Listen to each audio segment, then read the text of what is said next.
Mi padre, que Dios lo tenga en su gloria, solía ser un ayudante del sheriff en el condado de Culberson, Texas.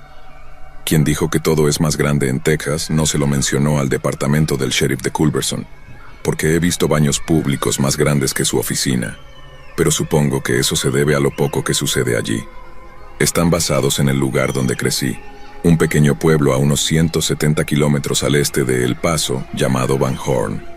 Van Horn es el tipo de lugar donde una comida de 7 platos consiste en zarigüeya y un six-pack. Y solo estoy bromeando, pero realmente tiene 2 parques de casas móviles, un Wendy's y el campo de golf que una vez fue votado como el peor del país. Todavía tengo un poco de afecto desubicado por el lugar, pero es seguro decir que no sucede mucho en el condado de Culberson. Cuando era niño, le preguntaba a mi papá sobre todos los malos que había atrapado. Él me sentaba en su regazo, me contaba sobre el robo de un banco que había detenido, o la persecución a alta velocidad en la que había estado ese día, pero realmente todo era tonterías. La mayoría de las cosas que hacía te aburrirían hasta las lágrimas, y el resto no era adecuado para oídos infantiles. Solo me contó eso años después, en una barbacoa familiar, bromeando juguetonamente frente a la novia que eventualmente se convirtió en mi esposa. No me importó. Tenía sentido que me protegiera de todas las cosas más oscuras con las que lidiaba. Eso es lo que hace un buen padre. Pero luego, más tarde, justo después del anochecer, estábamos tomando unas cervezas alrededor de la fogata cuando revisamos el tiempo de mi papá como ayudante del sheriff. Ya estaba jubilado para ese entonces. Todos los chicos con los que había estado activo estaban muertos o pescando hasta morir en South Padre Island, y luego, combinado con el hecho de que ya no era un niño, y supuse que podía preguntarle sobre algunos de los momentos más intensos de su carrera. Ya sabía que durante su tiempo en el departamento, uno de los compañeros ayudantes de mi papá había hecho el sacrificio supremo, pero lo que no sabía es que mi papá había estado allí para presenciarlo. Pero para explicar cómo terminó en una situación donde 2 oficiales de la ley jurados fueron asesinados a sangre fría, papá tuvo que volver atrás y contarme la historia de otro hombre. Y ese hombre se llamaba Enrique Crow. Enrique vivía con su padre en un pequeño terreno a unos kilómetros fuera del pueblo, y fue al mismo instituto que mi papá y mi tío. Ambos eran comanches de pura sangre, y los moretones negros con los que venía a la escuela hablaban mucho sobre las condiciones en casa. Su padre, Harlan, se las arregló bien como mecánico de automóviles por un tiempo, pero se desmoronó tras la muerte de la madre de Enrique. Después de eso, todo lo que hizo fue beber y causar problemas cada vez que venía al pueblo por más licor. Enrique era un chico callado que raramente socializaba con otros chicos. Prefería la soledad de disparar a conejos al atardecer después de la escuela, y se las arregló hasta el 11º grado antes del accidente que mató a su padre. Harlan Crow era conocido por conducir borracho en ocasiones y cada vez que lo hacía, los ayudantes lo detenían, lo arrestaban y luego lo metían en la celda para borrachos durante una noche para que se recuperara. En estos días, lo habrían enviado a la cárcel a la 3ª vez, pero supongo que el sheriff decidió que no había necesidad de una mayor intervención. Harlan había sufrido suficiente, pero entonces, un día, Harlan estaba tan borracho como Cutter Brown. No se detuvo y llevó a los policías a una persecución a alta velocidad por la carretera, que terminó cerca de Pine Springs. Supongo que Harlan terminó conduciendo fuera de la carretera y muriendo en el naufragio, pero si fue por su propia conducción descuidada o una maniobra de foso que salió mal, sigue siendo un tema muy debatido hasta el día de hoy. Aparte de su hijo, Harlan Crow no tenía parientes conocidos que reclamaran su cuerpo, y cuando se le preguntó, Enrique se negó a recibirlo. Harlan fue cremado en la oficina del forense del condado de Culberson, y luego enterrado en un pequeño mausoleo sin dignidad en el cementerio de Van Horn. Enrique dejó la escuela secundaria poco después y luego desapareció del pueblo.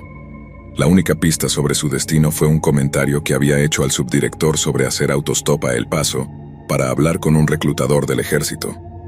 Para cuando Enrique dejó el pueblo, mi padre estaba en camino de convertirse en un ayudante del sheriff recién acuñado. No mucho después, conoció a mi madre y comenzaron a salir. Eso debió haber sido alrededor de 1961 o 1962.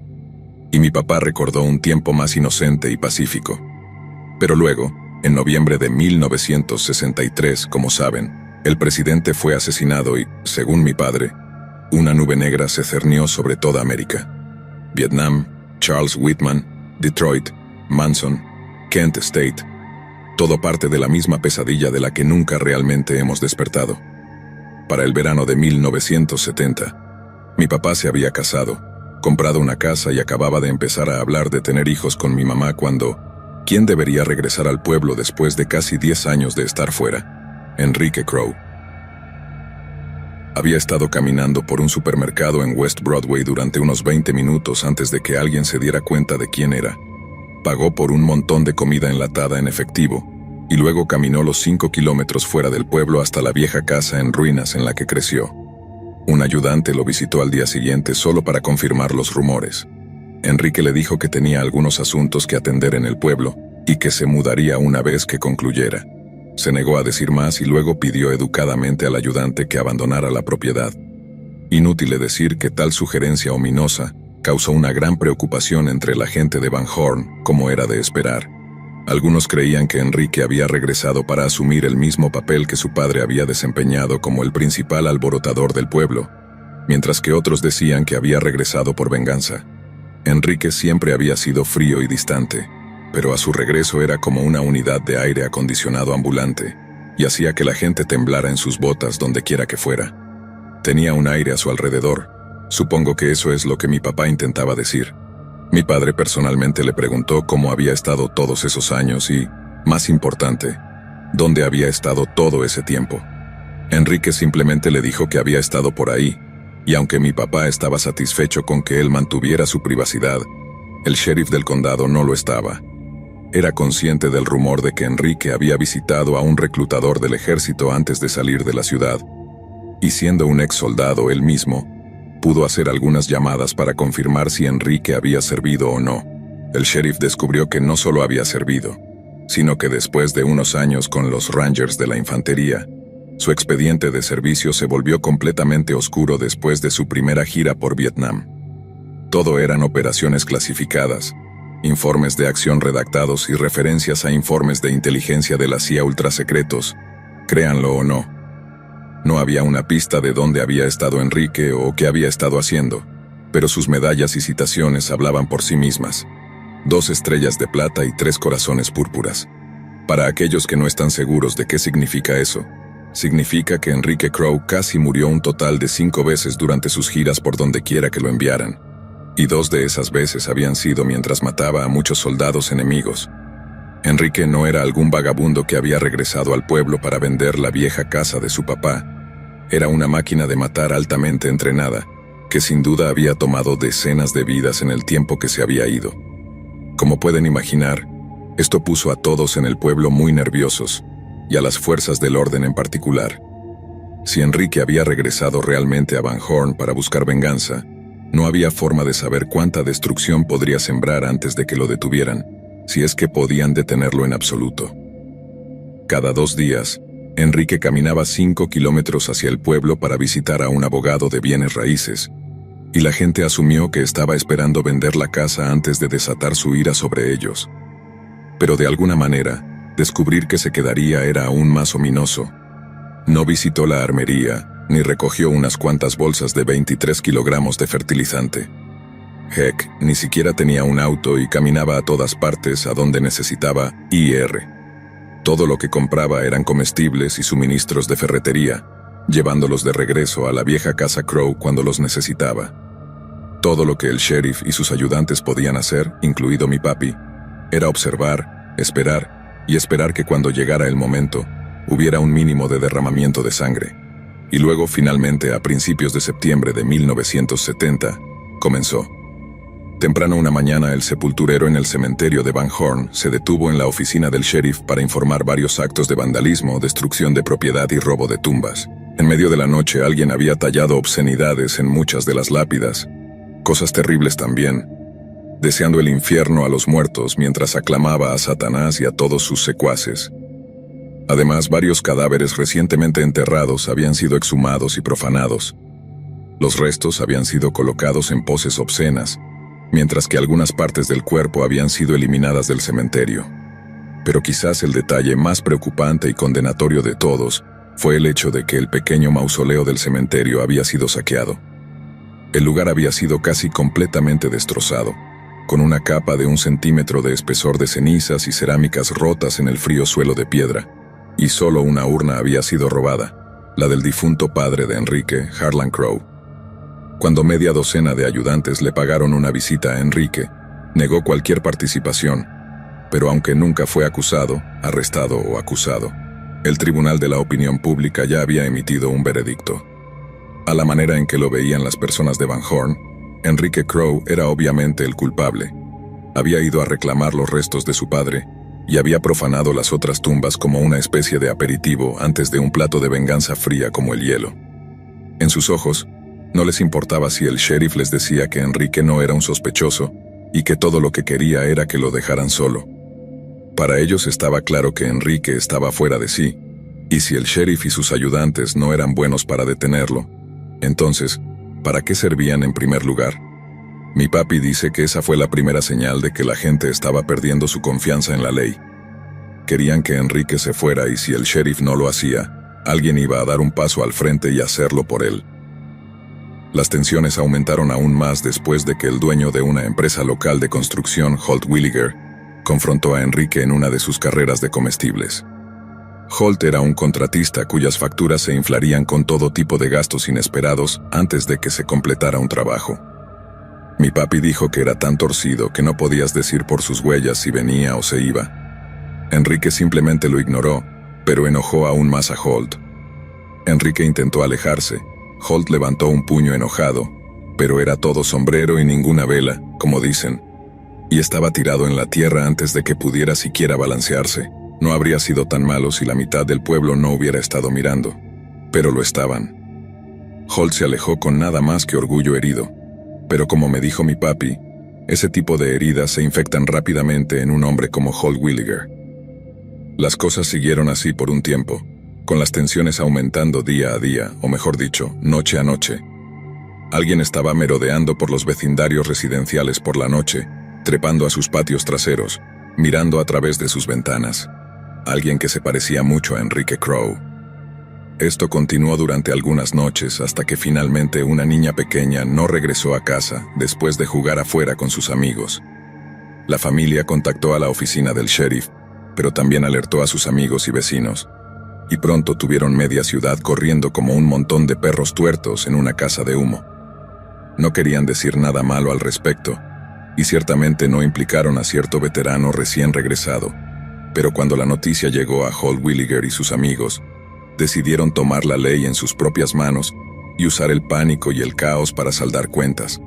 Se amontonaron en sus camionetas con sus rifles y escopetas y luego aceleraron hacia la vieja casa de Crowe para mover a Enrique de una vez por todas. Pero resulta que fueron vistos por un ayudante patrullero que inmediatamente lo radiografió al sheriff, y segundos después, media docena de ayudantes fueron desviados de la búsqueda y enviados para detener a la turba linchadora en su camino hacia el lugar de Crowe. Mi padre era uno de esos ayudantes. Llegaron detrás de la turba linchadora, cerezas y bayas parpadeando, pero no pudieron detenerse hasta que estuvieron justo afuera del lugar de Crowe. Los ayudantes pensaron que podrían mantener la paz con solo unas pocas palabras amables, pero la situación estaba completamente fuera de control. En lugar de dejar caer sus armas, los 7 u 8 miembros de la turba linchadora se dieron cuenta de que tenían a 3 ayudantes completamente superados en número, y, como lo veían, cómo se atrevían estos policías a impedirles salvar la vida de una niña pequeña. Enrique podría haber estado haciendo Dios sabe qué con ella allí adentro, y necesitaban encontrarlo y él necesitaba morir, y si algunos ayudantes tenían que morir en el camino, sus muertes podrían ser fácilmente atribuidas a Enrique. Mi papi dijo que lo vio en los ojos de un hombre antes de que se disparara un solo tiro. La situación estaba fuera de control, y él ya estaba retrocediendo detrás de su patrulla cuando llegaron las primeras balas. Un ayudante estaba muerto antes de siquiera caer al suelo. Otro estaba herido, pero logró devolver el fuego. Mi papi, por otro lado, pensó que podía oír a la gorda cantar, como él decía. Las balas golpeaban todo a su alrededor, cada vez más cerca con cada disparo, su cuerpo sangrando muy mal a unos metros de distancia, y si no iba a buscar ayuda pronto, iba a morir.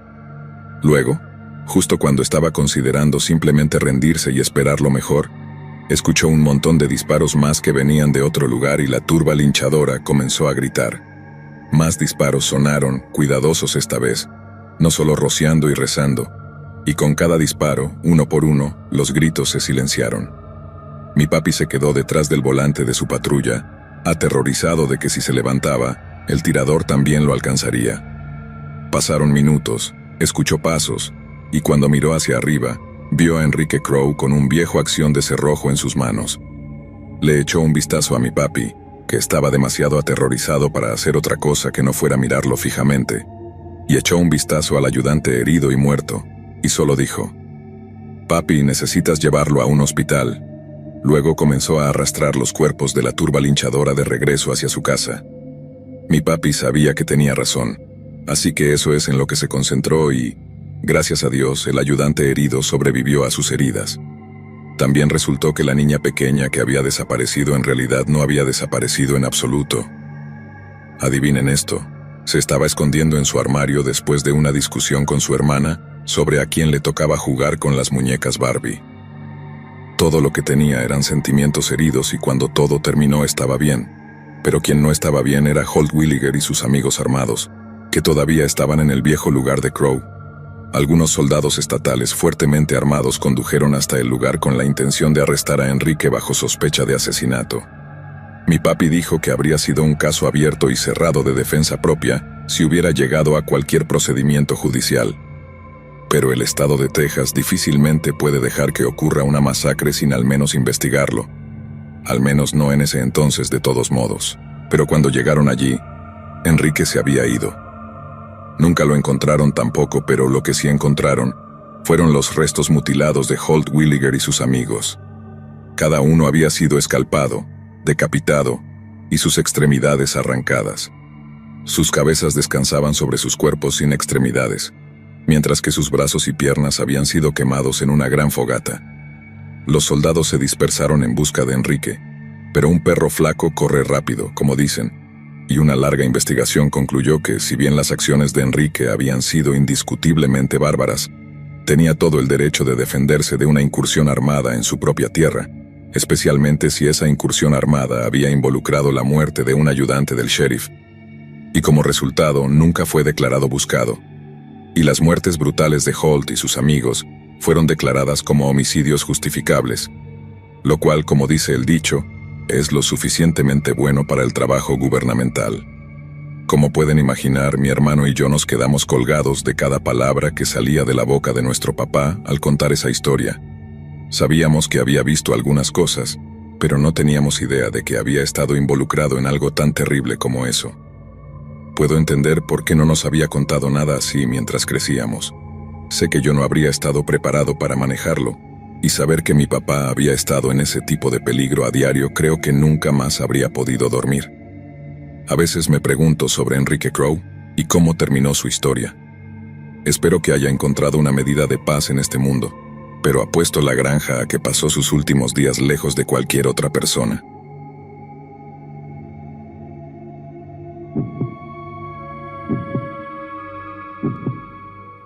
Fui adoptado de bebé y siempre lo supe. Cuando cumplí 21 años, la curiosidad se apoderó de mí y decidí buscar a mis padres biológicos. Me dirigí a la agencia de adopción y ellos contactaron a mi madre en mi nombre. Pronto recibí una carta de ella invitándome a visitarla en un estado vecino. Mis padres adoptivos explicaron las razones detrás de mi adopción y la información limitada que tenían. Tenía unos hermanastros mayores y una hermana, y mi padre biológico había desaparecido, dejándolos en una mala situación financiera. Mi madre biológica confirmó esto en su carta y planeamos que yo volara para visitarla. Llegué y cenamos donde conocí a mi madre biológica, su actual esposo, 2 de mis hermanos y mi hermana junto con algunas sobrinas y sobrinos. Mi madre biológica explicó que el tercer hermano no estaba seguro de querer conocerme y probablemente no vendría. Hablamos sobre nuestras vidas y nos conocimos mejor mientras avanzaba la noche. Eventualmente todos se fueron a casa y yo me fui a dormir. A la mañana siguiente bajé y mi hermana y mi madre biológica estaban terminando el desayuno en la cocina. Nos sentamos a comer y a planificar el día cuando fuimos interrumpidos por un portazo. «Sam, ¿viniste?», dijo mi madre biológica con una sonrisa. Él me miró y se frotó la cara. «Hay mucha emoción en esto», dijo mientras se hundía en la sala de estar y encendía la computadora. Continuamos desayunando y mi hermano se quedó pegado a la computadora durante el resto de la mañana, ignorándome excepto por las ocasionales miradas hostiles. Salimos y disfrutamos del resto del día y tomé mi vuelo de regreso al día siguiente como estaba planeado. Seguí hablando por teléfono o a través de Facebook con ellos durante los próximos años. Mi hermana eventualmente se mudó al mismo estado, pero parecía desinteresada en encontrarse. Mencionó que mi hermano menor, Sam, tenía algunos problemas. Pronto descubrí que él también estaba en mi estado ahora, y estaba sin hogar. Le ofrecí la habitación de repuesto en el apartamento donde vivía con mi entonces novio, y él aceptó. Hablamos un poco y parecía que empezábamos a llevarnos bien. Mi novio le ayudó a encontrar un trabajo en su empresa, y las cosas iban realmente bien por un tiempo. No pedíamos dinero por el alquiler y yo preparaba comidas para todos nosotros. Un día, regresé a casa de mis clases universitarias para encontrarlo discutiendo con mi novio sobre algo. Se encerraron en su habitación y mi novio no quiso decirme de qué habían discutido. Unos días después, Sam desapareció y se llevó todas sus cosas. Mi novio entonces explicó que Sam pensaba que yo no era realmente su hermana, y que de alguna manera estaba tratando de estafar a la familia. Pasó otro año y recibí una oferta de trabajo en la misma ciudad donde vivía mi familia biológica. Ofrecieron dejarme quedarme hasta que encontrara un lugar para vivir. Estaban emocionados de que viniera, ya que querían pasar tiempo conmigo y conocerme mejor. Mi madre biológica me dijo que Sam también vivía allí, y eso estaba bien para mí. Mi novio y yo nos habíamos separado y estaba lista para empezar de nuevo. Desde que llegué, él pasaba la mayor parte de su tiempo en su computadora, o simplemente lanzándome miradas hostiles. De vez en cuando, me pedía cigarrillos y yo le daba algunos, y pronto noté que faltaban de mi habitación cuando salía. Lo confronté al respecto y admitió haberlos robado y se disculpó. Mi padrastro puso un candado en mis puertas para que pudiera cerrarlas cuando saliera, y también me dio una mini nevera pequeña para poner algunos bocadillos y bebidas si quería. Pronto, mi hermano comenzó a murmurar sobre tazas desaparecidas y lo ignoré, sin estar seguro de qué estaba hablando. No dejaba la puerta de mi habitación cerrada con llave cuando estaba en casa, y solo la usaba para salir al principio. Una noche irrumpió en mi habitación hablando sobre cómo yo estaba estafándolos. Sostenía un gran cuchillo de cocina y lo agitaba. Me quedé congelada, dándome cuenta de que parecía estar muy borracho. Sé que no eres mi hermana, necesitas irte ahora. Y con eso se lanzó hacia mí, clavando el cuchillo en la cama a aproximadamente 1,5 centímetros de mi cabeza, gritando mientras se alejaba furioso. Me sentí obviamente insegura, así que salí y me encontré caminando hacia el McDonald's que estaba abierto las 24 horas, al final de la calle. Me quedé allí un rato, sorbiendo un refresco y picando papas fritas, y una vez que regresó la luz del día, volví a la casa y le dije a mi madre biológica lo que había pasado. Le dije que me quedaría en un motel hasta encontrar algo. Ella se negó, insistió en que él solo estaba borracho y que nada como eso volvería a pasar. Acepté quedarme, pero evité a Sam desde ese momento y mantuve mi puerta cerrada con llave cuando sabía que estaba cerca. Pasaron varias semanas y las cosas fueron bastante normales. Mi hermano todavía me lanzaba miradas de vez en cuando y hacía comentarios sobre que las tazas seguían desapareciendo, insinuando que yo era quien las estaba robando. Una noche, mi madre biológica y mi padrastro planeaban salir con amigos. Preguntaron si estaría bien si dejaban a la hermana de mi padrastro conmigo hasta que regresaran. Ella tenía una discapacidad mental y necesitaba algo de apoyo, pero nada demasiado difícil. Les dije que estaba bien y se fueron. Sabía que mi hermano estaba merodeando en algún lugar, pero lo ignoré. Pregunté a la hermana de mi padrastro si le gustaría ir a McDonald's a cenar, y asintió emocionada. Caminamos y compramos su comida. Ella charlaba felizmente sobre el campo al otro lado de la calle con heno, y cómo le gustaría ver a los animales comerlo. Regresamos a casa y ella se acomodó para ver la televisión, mientras yo subía a trabajar en mi computadora portátil, dejando la puerta sin cerrar con llave en caso de que me necesitara. Unas horas más tarde, mi puerta se abrió de golpe, revelando a Sam sosteniendo una gran bolsa de basura negra. «Vas a limpiar esta habitación ahora y devolverme todas las tazas», me espetó, mirándome como de costumbre. «¿De qué estás hablando? Tengo una taza aquí que estoy usando activamente». dije confundida mirando alrededor de la habitación razonablemente limpia. «Devuélvelas ahora, has estado estafándonos desde el primer día», gritó. «¿Quién eres tú incluso aquí para qué? ¿Cuáles son tus motivos para encontrarnos?» En serio, tenía curiosidad sobre de dónde vengo, por qué necesito un motivo. Pregunté comenzando a sentirme molesta con él. «Bueno, eso no es suficiente, en serio. Te llevé a mi casa cuando estabas en la calle sin hacer preguntas. Si te estuviera estafando, ¿por qué gastaría mi propio dinero sin pedir un centavo a cambio? Ni siquiera un gracias». «Sí, lo hiciste porque eres mi hermana», exclamó. «Sigues acusándome de no ser tu hermana», dije. «Hice una prueba de ADN y salió 99% de que lo eres», exclamó dramáticamente, como si esperara que me sorprendiera la revelación. «¿Y cómo conseguiste exactamente mi ADN?» «Corté los cabellos de la ducha. ¿No sabes cómo funciona el ADN, idiota?», gritó y me empujó. Caí contra el pie de la cama y grité cuando me golpeé dolorosamente la espalda. Desplomada en el suelo, no pude reaccionar antes de que él estuviera encima de mí, apretando mi garganta mientras continuaba maldiciéndome. Luché contra él, logrando finalmente crear suficiente espacio para golpearlo fuerte en el estómago. Sin embargo, él no se inmutó. Continué luchando y arañándolo mientras seguía ahogándome, desesperadamente jadeando por aire. Reuní todas mis fuerzas y asesté una última rodilla en su entrepierna, haciendo que gritara y soltara su agarre. Corrí fuera de la habitación y agarré a la hermana de mi padrastro, guiándola a otro dormitorio y cerrando la puerta con llave detrás de nosotros. Ella comenzó a entrar en pánico al ver los rasguños y moretones que se formaban alrededor de mi cuello. Llamé al 911. Él comenzó a golpear la puerta. Se sintió como una eternidad hasta que llegó la policía. Oí cómo anunciaban su presencia mientras entraban, llamando a Sam por su nombre. Un oficial tocó la puerta cerrada con llave anunciándose de nuevo. Lentamente abrí la puerta. Sam había intentado huir cuando llegó la policía, pero lo aprehendieron en el patio trasero. Proporcioné mis declaraciones y tomaron fotos de mis heridas. Después de asegurar nuestra seguridad, se fueron. Cuando informé a mi madre biológica lo que había ocurrido, se molestó porque había llamado a la policía, aunque se disculpó más tarde. Decidí que era mejor irme y desde entonces no he tenido contacto con el lado de mi madre biológica. Sin embargo, pude conectar con mis parientes del lado de mi padre biológico, quienes irónicamente resultaron ser las personas más amables y acogedoras que he conocido. A pesar de que mi padre fue una mala influencia, siempre me han hecho sentir como un miembro valioso de la familia desde el principio.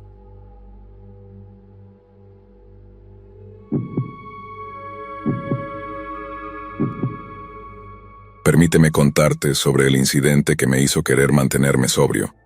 Era 1999 y acababa de dejar la universidad. Vivía con un antiguo amigo del instituto en un tráiler en Fresno.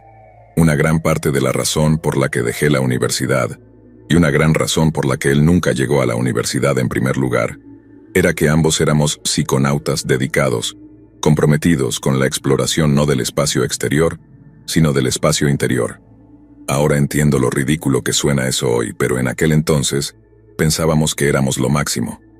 Algunas personas solo mojan sus pies en las aguas psicodélicas, pero nosotros nos sumergimos profundamente. Probamos toda clase de triptaminas, desde psilocibina hasta dimetiltriptamina, e incluso conseguimos un poco de foximetoxicetamina una vez, que se sabe que ha enviado a usuarios inexpertos al hospital. Luego vinieron los ergolinos, como el LSD y su primo más natural, la LCA, que obteníamos importando semillas de Hawaiian Baby Wood Rose. También nos divertimos experimentando con fenetilaminas, que incluyen cosas como la mescalina y 2-CB, entre otros compuestos menos agresivos. Pero nuestro santo grial, lo que siempre quisimos obtener, era un compuesto conocido como Dragonfly, libélula. Puede sonar como algo de una novela, pero te aseguro que realmente existe una droga alucinógena llamada Dragonfly. Podrías tener que buscar para obtener una descripción adecuada de ella, pero para resumir, es un compuesto químico que se sintetizó por primera vez en 1998, justo un año antes de que mi amigo Aaron y yo consiguiéramos algo. Puede tener un nombre intimidante, pero Dragonfly se llama así porque su estructura química se asemeja a una libélula, o al menos eso pensó el químico que la inventó. De todos modos, aquí estamos. El Dragonfly es solo aproximadamente un 30% tan fuerte como el LSD, pero estás constantemente alucinando durante un par de días. Alucinas cuando sueñas, cuando te despiertas, cuando cocinas y comes, y cuando vas al baño y poco a poco el viaje te desgasta. Para simplificar, cuando ingieres un compuesto químico como el LSD o Dragonfly, tu cuerpo trabaja extra para intentar eliminarlo de tu sistema. Es algo nuevo y desagradable, así que mejor prevenir que lamentar, podría pensar tu cuerpo. Pero con Dragonfly, la liberación lenta obliga a tu cuerpo a pensar: esto no me va a matar y hay demasiado para deshacerme de él, así que es mejor conservar energía y dejar de luchar. Y es entonces cuando las cosas se ponen raras, especialmente alrededor de las 48 horas. Para prepararnos para nuestro viaje de varios días, fuimos al Walmart local con el dinero que nos quedaba y compramos un montón de artículos esenciales. Tuvimos mucha comida, aguas embotelladas, algunas películas infantiles reconfortantes, por si el viaje empezaba a ir mal en cualquier momento. También decidimos instalarnos en el tráiler de la tía de Aaron, que estaba aislado del resto de la sociedad civilizada. No queríamos que nadie se enterara de lo que estábamos haciendo, ya que eso siempre trae malas vibras, y lo que trae peores vibras es tener que hablar con la policía mientras estás alucinando. Así que teníamos que estar casi totalmente solos y sin molestias durante todo el proceso. El tráiler era perfecto para eso, aislado pero no demasiado aislado. Tendríamos el bosque para explorar, un arroyo cercano, y era perfecto para ese propósito. Cuando llegó el momento de conducir hasta allí con nuestro maletero lleno de suministros, estaba más emocionado de lo que había estado nunca para alucinar. Emocionado pero también un poco aprensivo, ya sabes. A diferencia de muchos otros alucinógenos, Dragonfly tiene una toxicidad relativamente alta, y para cuando lo tomamos, ya había matado a alguien en Europa después de que lo confundieran con otra cosa. Las sobredosis se mostraron causando necrosis tisular en brazos y piernas, lo que significa que tus extremidades se pudren y deben ser amputadas para salvar tu vida. Otras sobredosis tuvieron a personas casi ahogándose en su propio vómito o teniendo convulsiones casi fatales. Y debe señalarse que el vómito era de un rojo brillante con sangre. Leí un relato años después de haberlo probado que decía que un mal viaje con Dragonfly era como ser arrastrado al infierno y de vuelta muchas veces. Es lo más malvado que he probado y duró una eternidad. En este punto, quizás te estés preguntando por qué diablos alguien querría arriesgar perder su mente, o incluso su vida, solo para sentir algo tan aterrador. Bueno, es porque estábamos muy seguros de que podríamos mantener nuestras dosis correctas y no hacer nada demasiado estúpido. Éramos psiconautas experimentados en ese momento, así que la idea de una sobredosis o de lanzarnos de un edificio estaba totalmente fuera de lo posible. De hecho, por si no es obvio, la historia no trata sobre nosotros sufriendo ninguno de esos efectos secundarios negativos relacionados con la sobredosis, así que lo siento si esperabas escuchar sobre nuestra muerte. En cambio, esta historia trata sobre algo más que ocurrió durante nuestro viaje, y esto es lo que me hizo querer mantenerme completamente sobrio, del tipo completamente abstemio también. Así que, como ya había mencionado, el Dragonfly no te impacta tan fuerte como el LSD, al menos no al principio. Así que pasamos nuestro primer día bastante tranquilos, fumando un poco de hierba y en general manteniendo un ambiente relajado. Tomamos la dosis alrededor de las 5 p.m. Nos fuimos a la cama alrededor de las 5 de la mañana y prácticamente hicimos lo mismo todo el día siguiente. Pero ese día es cuando los efectos realmente empezaron a manifestarse. Había momentos en los que simplemente me desplazaba solo, alucinando de manera estable, pero nada importante. Y luego de repente todo empezaba a sentirse un poco más fluido, y como si estuviera caminando en el barro, si eso tiene sentido. La sensación permanecería quizás durante 30 minutos a la vez, luego empezaría a estabilizarme de nuevo. Aparte de eso, fue otro día de picar algo, reír y tratar de mantenernos en un lugar feliz y positivo. No recordaba ninguno de mis sueños de la primera noche, pero la segunda noche, wow, estaban en otro nivel. Era un sueño lúcido puro, pero la escala y el alcance de todo eran simplemente fenomenales. Estructuras de roca roja infestadas de enredaderas habitadas por estos enormes behemoths. Escribí todos mis sueños cuando desperté, y hasta ese punto, creo que fue uno de los mejores viajes que había experimentado. Entiendo que después de estar alucinando de manera constante durante tanto tiempo, Despertar era como si el sueño no hubiera terminado realmente, solo estaba en un lugar y tiempo diferentes. Un psiconauta menos experimentado probablemente habría querido rendirse en ese momento, pero para mí era el tipo de viaje que había estado buscando. Dicen que cuanto más tiempo meditas, más sientes los beneficios, y siento lo mismo sobre los viajes con alucinógenos. Así que sí, en el segundo día me desperté, escribí mis sueños, tomé un pequeño desayuno, me duché, y todavía estaba disfrutando de todo el proceso. Aaron, por otro lado, tenía sueños considerablemente más duros que los míos, y estaba preocupado porque su viaje tomara un mal giro. Con eso en mente nos ceñimos a esas películas infantiles reconfortantes, rompimos nuestro alijo de snacks y tratamos de evitar cualquier vibra negativa. Pero no importa cuánto lo intentáramos, Aaron simplemente no podía salir de su estado de ánimo sombrío, y temiendo que un mal viaje pudiera durar literalmente días, tomó la equivalencia de romper el vidrio de emergencia y se fue a la habitación del tráiler para relajarse en la oscuridad con algo de música. No me importaba estar solo, todavía estaba disfrutando de mí mismo, pero después de unas horas de atiborrarme de dulces y sodas, tuve un gran bajón de azúcar y decidí simplemente tomar una siesta. Y ahí es donde el viaje se volvió bastante intenso. Estaba teniendo los sueños más salvajes, cosas que giraban en torno a interactuar con seres de otra dimensión.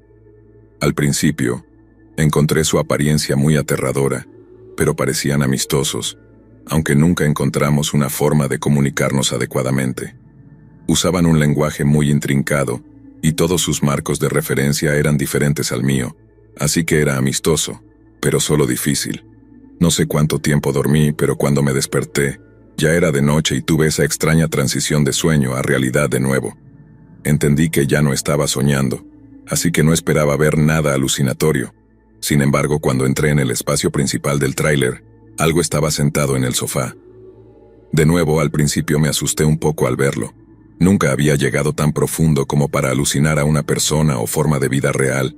Quizás me hubiera asustado si hubiera sido menos experimentado, pero sabía lo suficiente como para saber que lo que estaba viendo no era real, y que posiblemente era uno de los seres de mi sueño, que de alguna manera se había deslizado al espacio real. Hice todo lo posible por mantener la calma, sin pensar ni por un momento que algo andaba realmente mal, y me senté en el asiento opuesto al ser. Lo que siguió fue casi exactamente como mi sueño.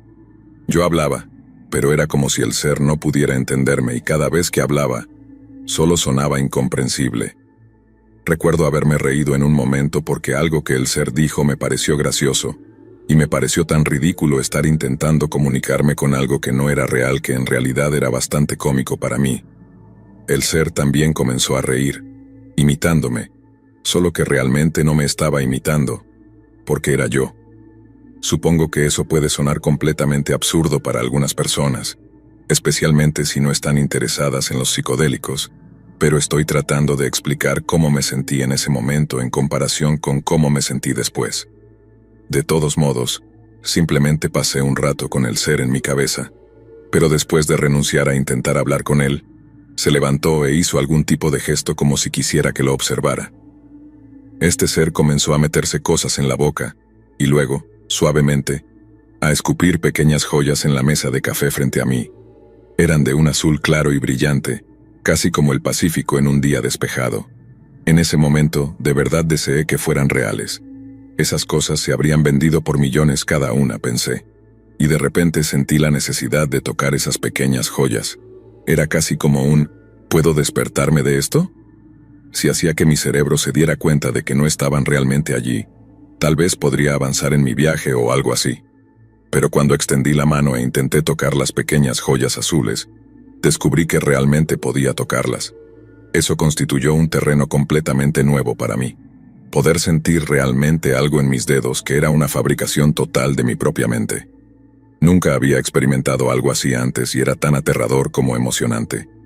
Las pequeñas joyas eran cálidas y viscosas al tacto, pero eran tan brillantemente relucientes que no podía dejar de mirarlas. De alguna manera me convencí de que, si realmente podía sentirlas, debían ser reales y que de alguna manera mi sueño estaba sangrando en el espacio real por completo. Realmente debes entenderme cuando digo que, por más tonto que suene, Pensé que había descifrado el código para manifestar objetos de mi mente en el espacio físico. Creía eso con todo mi corazón y alma. Ya no era un viaje. Yo era un alquimista psicodélico moderno que había logrado un avance científico tan inmensurablemente valioso que iba a ser más rico que en mis sueños más locos. Pero, obviamente, estaba drogado. Recuerdo haber corrido en busca de algo en lo que pudiera poner las pequeñas joyas, algo seguro que no perdería, y luego regresé al área de estar y cuidadosamente comencé a poner las joyas dentro de lo que más tarde descubrí que era un frasco medio vacío de mantequilla de maní. No sé qué estaba pensando, pero hey, estaba drogado, así que dame un respiro. Luego guardé la mantequilla de maní en algún lugar y volví para agradecer al ser por los regalos, y luego observé cómo la cosa se desvanecía por la puerta y salía de la existencia. Recuerdo haber llorado un poco, tan humillante como es admitirlo, pero como ya dije, realmente creía que había experimentado algo verdaderamente revolucionario y que realmente tenía algo tangible que mostrar por ello. No recuerdo a qué hora era en ese momento, pero estaba oscuro y estaba exhausto, así que después de un rápido bocado, me duché y luego volví a dormir. Unas horas más tarde, creo que fue alrededor del amanecer por el toque de azul en el cielo que noté afuera, me desperté sintiéndome terrible. Fui al baño, vomité y luego, de regreso, me di cuenta de que Aaron no estaba por ningún lado. Había estado en la habitación cuando me desmayé antes y ahora había desaparecido por completo. No había intentado despertarme, así que no supuse que fuera una emergencia, solo que había salido a dar un paseo matutino o algo así. Aunque lo hubiera hecho, no estaba en condiciones de ir a buscarlo, así que me tambaleé de regreso a la cama con un vaso de agua y volví a dormir. Me desperté 12 horas más tarde. Había orinado la cama, pero fue mucho menos de lo que había sido la noche anterior. Supongo que el Dragonfly finalmente estaba saliendo de mi sistema, pensé, y finalmente comenzaba a sentirme un poco más lúcido. Realmente fue un alivio. Aunque estaba muy metido en toda la escena de los viajes en ese entonces, 3 días seguidos eran casi todo lo que podía manejar. Lo primero que hice fue agarrar una botella de cerveza fría de la mini nevera, y luego me senté en el inodoro bebiéndola mientras hacía mis necesidades. Luego me duché, me sequé mientras experimentaba oleadas de viajes que iban y venían, y luego decidí prepararme algo para comer. Tan pronto como entré en el área de la cocina del tráiler lo vi. Manchas de huellas dactilares de algo oscuro y meloso en uno de los armarios. Realmente esperaba que no fuera lo que parecía, pero lo era. Era una tarde cálida, cálido en el tráiler también, y pude oler la sangre a medida que la observaba más de cerca. Empecé a entrar en pánico, siguiendo el rastro de sangre hasta la mesa de café, y notando que había manchas de sangre en la puerta del tráiler también. Ahora realmente estaba entrando en pánico porque pensaba que la sangre era de Aaron y que estaba herido, o en problemas o algo así. Volví al armario, lo abrí, y allí estaba mi frasco de mantequilla de maní con mis joyas, con las mismas manchas sangrientas por todas partes. Casi tenía demasiado miedo para abrirlo, pero cuando lo hice, había las mismas gotas de sangre mezcladas en la mantequilla de maní. Y después de hurgar un momento en esa mezcla espesa, saqué algo pequeño y duro. Limpié un poco la mantequilla de maní lo suficiente como para saber que no era una piedra preciosa de otra dimensión como pensaba, pero aún no podía decir exactamente qué era. Solo cuando lo lavé en el fregadero me di cuenta de lo que era. Era un diente humano. Como ya había mencionado, mi primer pensamiento fue que Aaron estaba herido, así que hice como 2 o 3 vueltas alrededor del tráiler llamándolo, pero no estaba por ninguna parte. Esto era antes de que cualquier vagabundo como nosotros pudiera permitirse un teléfono celular o algo por el estilo, y habíamos elegido deliberadamente el tráiler, porque no había acceso a un teléfono dentro de él. Había teléfonos públicos cerca de la pequeña oficina del parque de trailers, pero ninguno dentro del tráiler de la tía de Aaron, y eso significaba que tenía que quedarme allí, sin saber qué diablos hacer durante Dios sabe cuánto tiempo antes de que finalmente regresara sano y salvo. Resulta que se había ido a comprar algunos suministros médicos, la única cosa en la que no habíamos pensado porque pensó que era yo quien se había sacado los dientes después de que mi viaje tomara un mal giro. No tenía dinero para un dentista, pero sí tenía dinero para unas cuantas vendas, y atravesó el pico de su viaje en un pánico total para conseguirme ayuda. No sé cómo no lo recogió la policía, pero estaba increíblemente aliviado de descubrir que estaba bien, y el sentimiento era mutuo. Pero la pregunta seguía ahí. Si no eran nuestros dientes los que había metido en esa mantequilla de maní, ¿de quién eran? Puedes llamarme lento si quieres, y es lo que es, supongo. Pero solo en ese momento realmente lo comprendí. El ser que había visto, el que había asumido que había salido de mi sueño, había sido en realidad una persona real. No pude comunicarme con ellos porque estaba completamente drogado, y tampoco pude entenderlos por alguna razón. No sé si estaban pidiendo ayuda, si algo malo les había pasado, o cómo diablos terminaron sacándose sus propios dientes.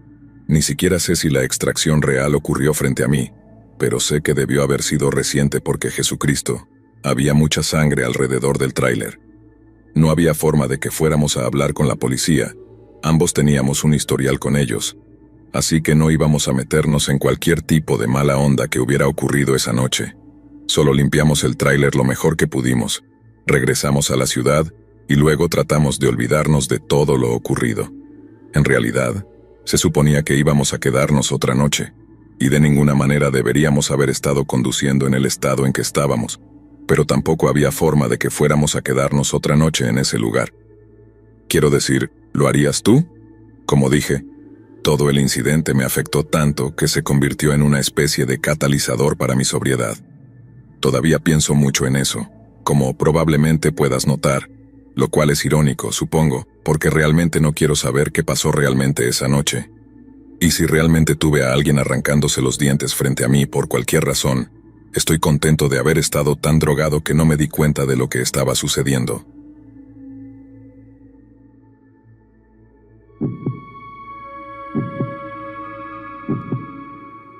Antes de iniciar mi propio negocio, trabajé durante 2 años como tornero mecánico en varias plantas manufactureras en Pensilvania y Ohio.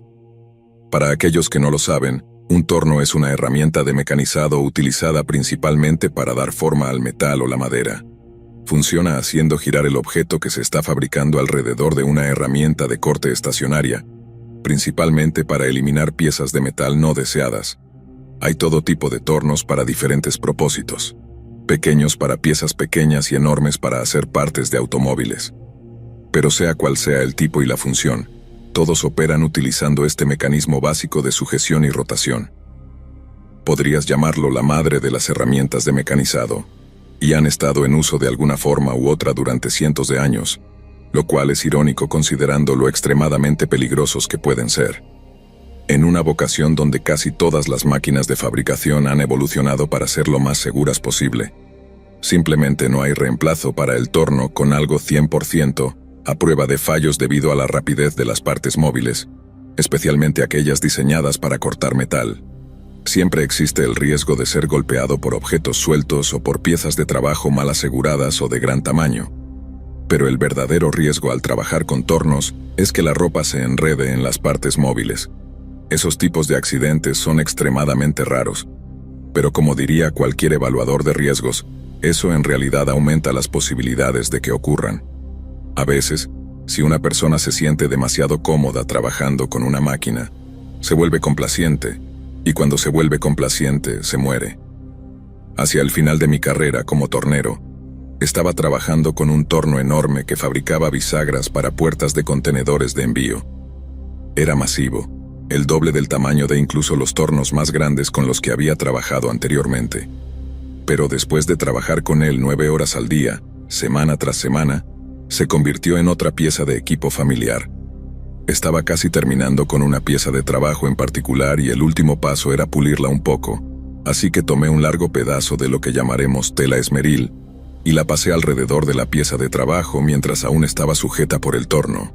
La idea era entonces sostener cada extremo de la tela realmente fuerte, mientras el torno gira la pieza rápidamente para pulir el metal. Solo que en mi caso el torno terminó un ciclo anterior que había pausado, no cancelado, y giró mi tela de modo que el lado izquierdo se jaló completamente hacia el torno, donde mordió las puntas de los primeros 2 dedos de mi guante izquierdo. Ahora, ni siquiera debería haber estado usando guantes, especialmente no unos 2 tamaños más grandes para mí, pero como dije, la comodidad cría complacencia. El segundo en que el torno mordió la tela suelta fue probablemente uno de los momentos más aterradores de mi vida. He pasado por un montón de informes de seguridad, y me advirtieron una y otra vez que los accidentes con tornos significaban amputación o muerte. Un tipo simplemente nunca se cansaba de decirnos que perderíamos un brazo si hacíamos X, Y o Z, así que obviamente esto estaba en primer plano en mi mente cuando sentí que las puntas de esos dedos de guante se pellizcaban. Pero por algún milagro, sacudí mi mano en el momento justo y se deslizó del guante suelto antes de que el torno pudiera convertir mi mano en una rebanada de pastrami. Si mi jefe no hubiera sido tan tacaño como para comprarme un par de guantes que realmente me quedaran, o si hubiera sido lo suficientemente tonto como para comprar algunos con mi propio dinero, ese torno podría haber aplastado completamente mi brazo, y yo podría estar empujando margaritas ahora mismo. Me sacudió embarazosamente después, y mi jefe tuvo la amabilidad de enviarme a casa por el resto del día con pago completo. Acepté su oferta y pensé que estaba bien unas horas más tarde, pero en los días siguientes comencé a reflexionar sobre cuánta suerte había tenido. Una gran parte de eso fue, por extraño que parezca, buscar en Google imágenes de accidentes con tornos. Sé que puede ser tentador buscar el tipo de videos de los que estoy hablando porque están ahí fuera, pero les digo, chicos, no lo hagan. Tienen que ser algunas de las lesiones más horribles que jamás hayan visto, no por lo sangrientas o espantosas que sean, sino por la rapidez con que suceden. Lo peor es que siempre hay este momento en que la persona se da cuenta de que está a punto de perder su dedo, mano o brazo o lo que sea, y están haciendo todo lo posible para evitarlo, pero es simplemente inútil. Algunos se desangran hasta morir antes de que lleguen los paramédicos, apenas capaces de pedir ayuda antes de entrar en shock y simplemente colapsar. Sé que suena loco hacerme eso una y otra vez, pero cada vez que veía a una persona lastimarse pensaba, eso podría haber sido yo. Y luego, sorpresa, sorpresa, me asusté completamente de trabajar con máquinas y renuncié al taller mecánico sin previo aviso. Mi jefe habría estado enojado si no hubiera hablado con él las semanas antes de renunciar, mencionando que tal vez no podría continuar. Esas fueron mis palabras exactas también, así que creo que lo tomó como un periodo de aviso verbal porque estaba de acuerdo con que me fuera a encontrar otro medio para poner comida en la mesa. Ahora trabajo en la reparación de teléfonos y computadoras portátiles. Me da dinero, pero no me encanta como me encantaba el trabajo en el taller. Es un ambiente diferente en más de un sentido. Pero por mucho que extrañe el tipo de charlas que tienes con los chicos, no hay posibilidad de que una computadora portátil me arranque el brazo en cualquier momento pronto. Aunque no ame mi trabajo actual como amaba trabajar en la fábrica, el cambio fue necesario por mi bienestar. Los peligros inherentes al trabajo con maquinaria pesada y especialmente tornos, que son tan fundamentales pero potencialmente mortales, simplemente ya no valían el riesgo para mí. A menudo pienso en cuán afortunado fui de no haber terminado como una de esas historias de terror que escuché, o los horribles videos que me impulsaron a dejar el trabajo. Dejar mi carrera como tornero fue una decisión difícil, pero necesaria para mi salud mental y física. Y aunque a veces extraño el entorno y la camaradería del taller, sé que tomar un camino más seguro fue la decisión correcta. Ahora me concentro en mantenerme seguro y en disfrutar de las partes de mi vida que no implican el riesgo constante de lesiones graves.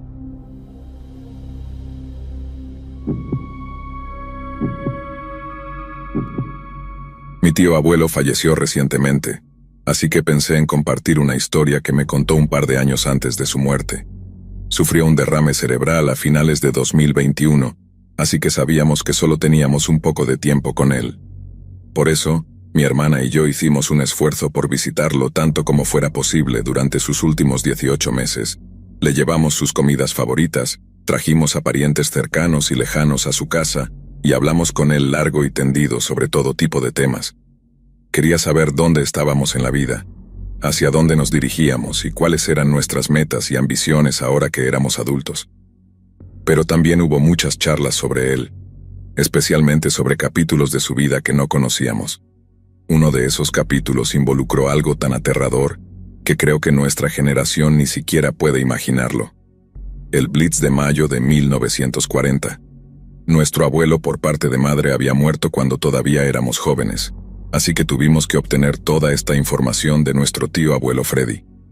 Sabíamos que su ciudad natal había sido bombardeada durante la Segunda Guerra Mundial, pero no teníamos idea de cuán severamente. Así que cuando comenzó a hablar de lo que era vivir eso, nuestras bocas se abrieron de asombro.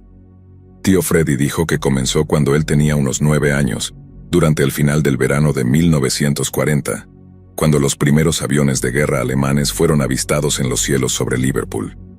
Su único recuerdo real de los primeros ataques aéreos fue escuchar las sirenas y luego correr al refugio antiaéreo local para protegerse. Pero después de un tiempo, su madre dejó de llevarlo al refugio antiaéreo y hacía que él y su hermano, nuestro abuelo, se refugiaran bajo la mesa de la cocina. Obviamente, queríamos saber por qué había decidido contra un refugio real en favor de un trozo de madera. Y tío Freddy nos dijo que fue porque un refugio antiaéreo, no muy lejos, había recibido un impacto directo, matando a casi 150 personas, pero no todas a la vez. Aquellos que no murieron por la explosión básicamente fueron enterrados vivos. Después de eso, algunas personas prefirieron probar suerte en sus propios hogares. Luego estaba la vez, alrededor de Navidad, cuando él y su hermano fueron sorprendidos fuera de su vecindario cuando comenzó la sirena de ataque aéreo.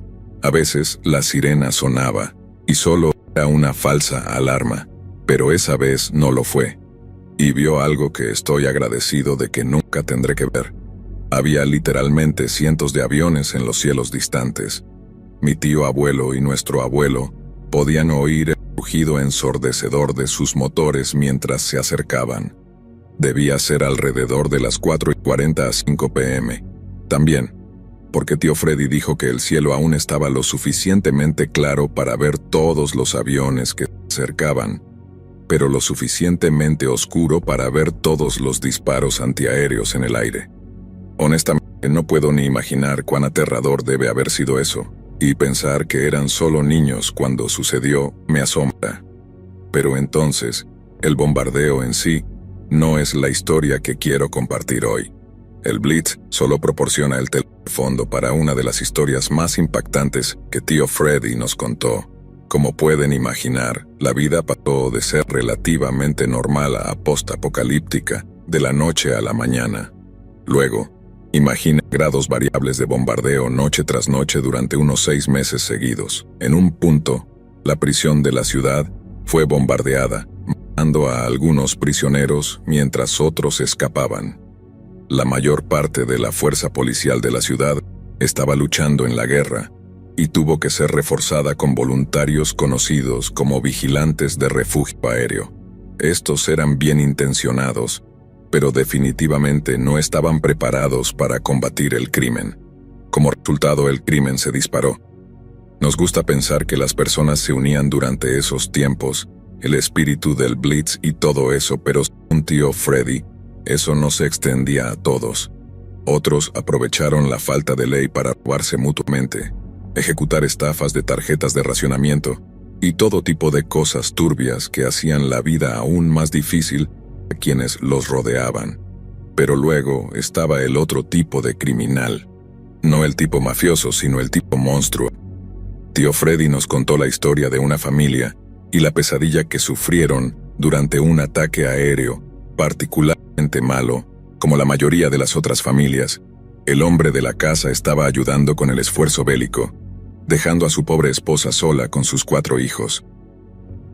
Una noche de diciembre de 1940, la familia oyó el sonido familiar de la sirena de ataque aéreo, pero también los sonidos de las bombas explotando en la distancia.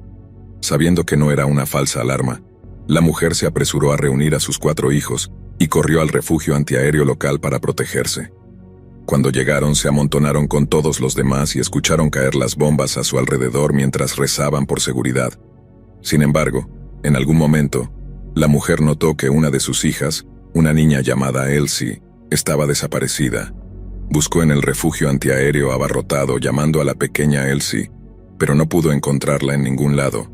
Tío Freddy nos dijo que la gente en el refugio antiaéreo tuvo que sujetar a la madre de Elsie para evitar que saliera corriendo a buscarla, sabiendo que hacerlo significaría una muerte segura. El ataque aéreo duró toda la noche, pero una vez que se dio la señal de todo claro, no hubo descanso para algunos. La madre de Elsie salió a buscarla, acompañada por muchos de sus amigos y vecinos, y más tarde ese día la encontraron. El cuerpo de Elsie fue encontrado en los escombros de una casa bombardeada, y aunque tenía heridas consistentes con escombros cayendo sobre ella, eso no fue lo que la mató. Los moretones alrededor de su cuello mostraron que había sido estrangulada, y las otras heridas que tenía no se deben repetir entre personas civilizadas, pero digamos que la comunidad local estaba tan horrorizada como furiosa cuando escucharon la noticia. La policía prometió hacer todo lo posible para atrapar al asesino de Elsie, pero todos sabían que era solo palabras al viento. Tío Freddy dijo que la policía no podría haber atrapado un resfriado en esos días, mucho menos a cualquier criminal real. Tenía que ser atrapado en flagrancia haciendo algo, pero si lo era, las sentencias eran severas. De todos modos, pasaron algunas semanas, y el asesino de Elsie todavía no había sido atrapado, y la gente estaba perdiendo rápidamente la esperanza de que alguna vez se hiciera justicia. La gente se movía mucho durante ese tiempo, sin mencionar que morían a diario también.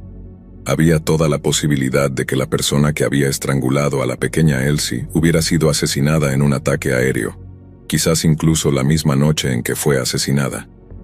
Después de todo, si él la había secuestrado o arrastrado antes de entrar al refugio antiaéreo, ambos debieron haber estado afuera mientras caían las bombas. Con eso en mente, la gente se estaba moviendo rápidamente. Había tanta muerte en ese momento, y aunque la gente definitivamente todavía estaba indignada, supongo que todos estaban lidiando con algo en ese momento, y simplemente trataban de seguir adelante, olvidándose de Elsie y de intentar buscar huellas dactilares en los escombros de un edificio bombardeado. Pero entonces, una noche, unas horas después de que se llamara al todo claro, la madre de Elsie se estaba preparando para dormir unas horas cuando alguien tocó a la puerta. A veces los vigilantes de refugio aéreo llamaban a horas extrañas para pasar información o advertir a las personas sobre sus luces siendo demasiado brillantes, así que aunque no esperaba a nadie, la madre de Elsie fue a abrir la puerta. Parados en el umbral vestidos con ropa oscura y con sus rostros parcialmente cubiertos, había dos hombres. Le preguntaron quién era, y cuando les dijo, la invitaron a ver la ejecución del asesino de su hija. Como pueden imaginar, esto probablemente impactó a la madre de Elsie, quien tenía muchas preguntas propias. Pero para hacer corta una historia larga, un vecino aceptó cuidar a los hijos sobrevivientes de Elsie, y ella fue con los hombres a escuchar lo que tenían que decirle. Nadie sabe exactamente qué le mostraron o dijeron que la convenció, pero la llevaron a la cima de una colina, a un lugar en un parque con vista a las numerosas calles y casas abajo, y le mostraron al asesino de su hija. Se rumorea que los hombres eran todos parte de una operación de contrabando, cerveza, cigarrillos, lo que sea, y una noche, uno de ellos llegó diciendo que tenía una niña para vender. Naturalmente, los otros estaban horrorizados, y le dijeron al hombre que la llevara de vuelta a su madre antes de que una multitud viniera a buscarlos. Solo que el hombre no quería devolver a Elsie y, en cambio, hizo algo indecible e imperdonable. Nuevamente esto es solo de oídas al final del día. Nadie sabe qué pasó excepto la madre de Elsie, y los hombres que la buscaron y al hombre muerto que ejecutaron en el parque esa noche. Nadie sabe realmente si ella miró o no, o si incluso intentó detener la ejecución. Pero al día siguiente un vigilante de refugio aéreo encontró al hombre todavía colgado por la cuerda alrededor de su cuello. Algunos incluso dicen que tenía un letrero alrededor del cuello que decía, «Feliz Navidad para Elsie». La policía visitó a la madre de Elsie al enterarse de los rumores y le pidieron amablemente que revelara los nombres de los hombres. Ella no sabía o no quería decirles. De cualquier manera, ese fue el final del asunto. Saber que mis abuelos y gran parte de su generación crecieron en ese tipo de ambiente simplemente no parece real. Es como vivir en el viejo oeste o en Fallout 4 o algo así, sin ley. Bandidos infestando las ruinas de ciudades que alguna vez fueron grandiosas. Afortunadamente, tanto mi tío abuelo Freddy como mi abuelo Craig lograron ser evacuados a una familia en el campo y vivieron allí durante mucho tiempo para mantenerlos a salvo de las bombas. Pero mi tío abuelo Freddy no escapó de la guerra ileso. Siempre lo conocimos como sordo, pero pensé que era porque era mayor. Resulta que siempre había sido un poco sordo gracias a un casi impacto con una bomba alemana justo antes de que lo evacuaran. Aparentemente, estaba sangrando por las orejas, pero su madre no pudo llevarlo a un hospital, así que vivió toda su vida con la gente teniendo que gritarle para ser escuchado. Mamá piensa que él empleó un poco de audición selectiva de vez en cuando, especialmente cuando no le gustaba lo que tenía que decir, Pero el hecho es que la Luftwaffe le quitó la audición cuando era solo un niño. Como dije, simplemente parece una locura por lo que pasaron esas personas y lo normales que eran a pesar de haber crecido en tal locura. Pero por muy malo que sea que mi tío abuelo perdiera parte de su audición, nunca será tan malo como lo que perdió la madre de Elsie o lo que Elsie misma sufrió. Solo espero que lo que su asesino sufrió fuera mucho, mucho peor.